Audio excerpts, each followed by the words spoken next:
Another interesting use that you can make of fossils is to trace continental drift. So you can do what is called paleogeography, so the geography in ancient times. So how do you do that? Well, you simply compare the fossil content of different areas. So I've already told you that you can already correlate rocks based on their fossil content. So you can say they are the same age, but now if the fauna and the flora, so the plants and the animals that you find are very, very similar, you can even make the hypothesis that the continents on which they are found were actually closer to each other in deep time.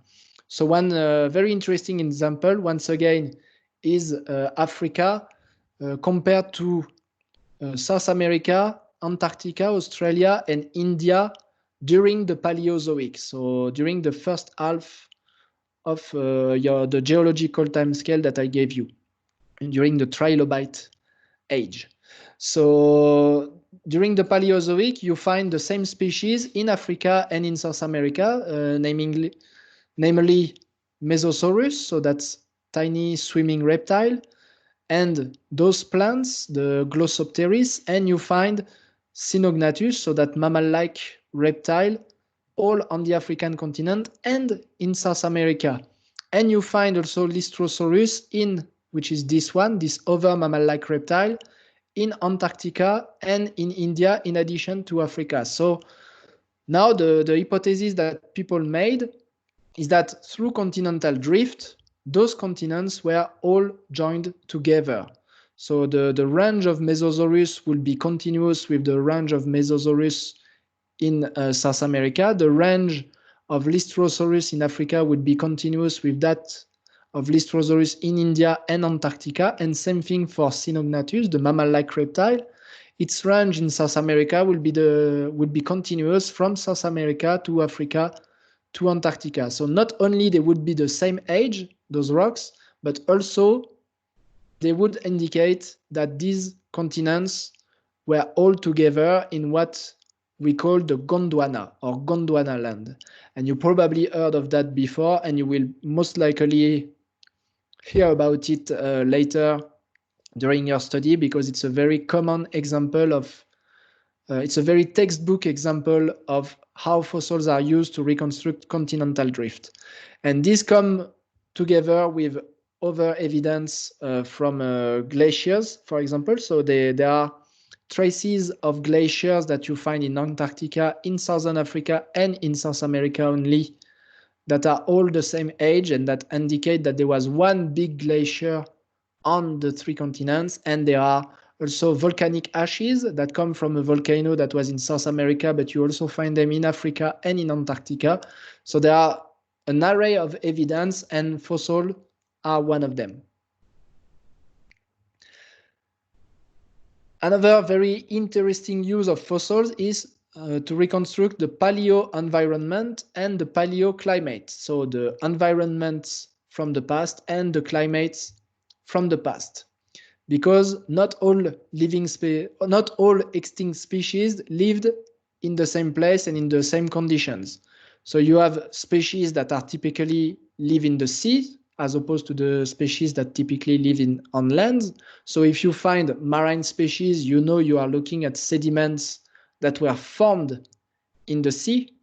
So if you have fossil species in a rock, you know that this rock was formed under the sea. So if you find marine species, and then you can even know where exactly in the sea. If you have a species that typically lives in deep water, like a sea lily, for example, this animal here, the sea lilies, then you know that these sediments were formed under a deep column of water.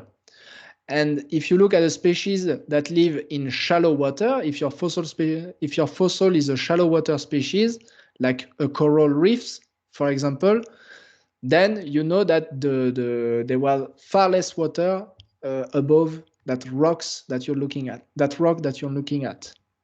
And then you have species that live in the tropics. So you know that's the paleoclimate reconstruction. So species that live in the tropics includes the corals again, And you have species in the opposite that lives in cold water, like the abalones. So the abalones are found in the cold water around the Cape, and they are typically found in cold water. So if you find a fossil abalone, you know that this rock was formed under a cold climate in the sea. So you can combine like this different proxies to reconstruct paleo environment and paleoclimate. And you have species that live in brackish or even fresh water. So that includes sharks, for example, the Zambezi shark. You can find, so you rarely find skeletons of sharks because their body is cartilaginous, but you find a lot of teeth.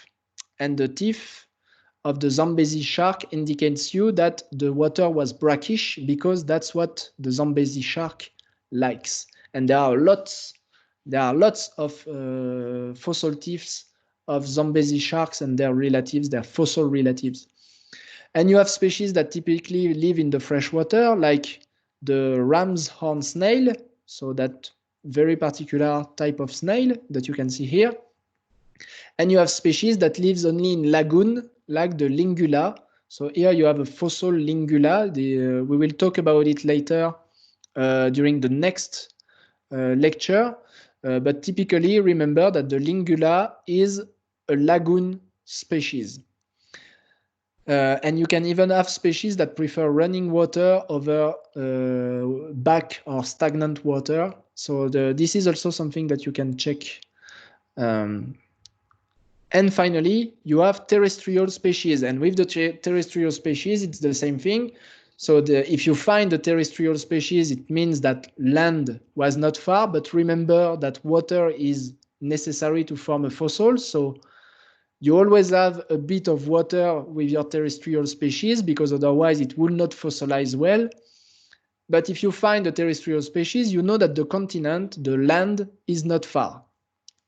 And then you can have different types of terrestrial species, just like with the marine species. You have those that live in a dry environment, like the savanna, or those that live in a wet environment, like in the forest. So if you find the fossil of an okapi, for example, you know that you're looking at the forest.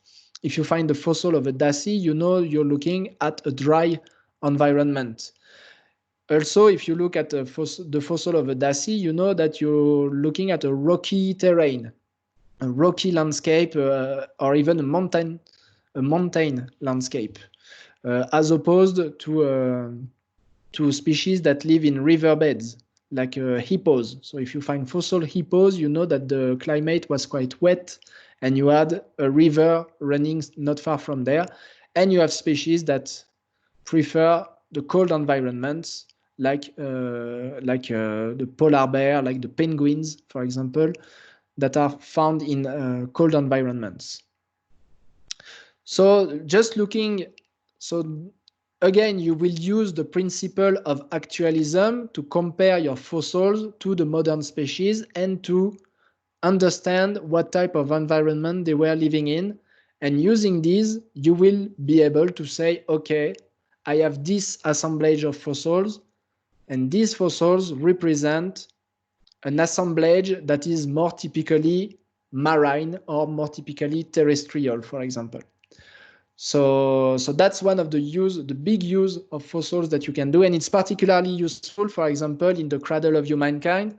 We find fossil hominids over there, and we want to know in what type of environment they were living in. So where were our ancestors living 4 million years from now? So you look at the hominids, but you look also at the species that you find with your hominids to be able to reconstruct their environments and to understand, for example, why did they become bipedal? Was it because the savanna was expanding, and in a savanna environment, you need to stand up to watch above the long grass, and you don't have any trees to hide away? So that's the kind of question you can answer using paleo environment and paleoclimates. So that's very, very important. So quiz to train you now.